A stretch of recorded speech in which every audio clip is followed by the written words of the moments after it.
And Derek with Eliminex. We're in Sayreville, New Jersey. I have the traps, overnight traps. I put them on the outside.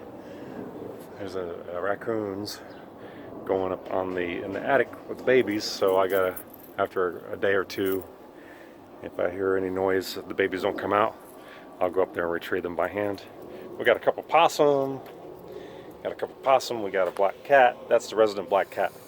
Very nasty, and it digs around. It fights with all the animals. So I'm going to relocate them all in one release area.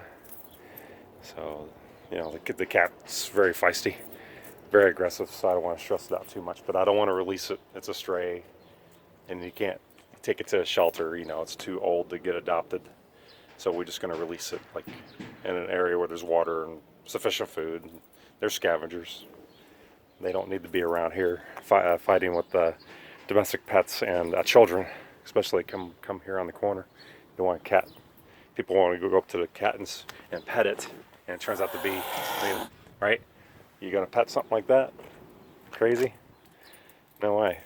It's gonna scratch you up. Kids don't know any better.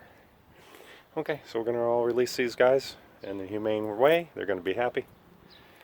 They'll find their own individual dens. He'll find a tree. These guys will find a tunnel, and the cat will just go wherever it wants to go. All right, have a good day.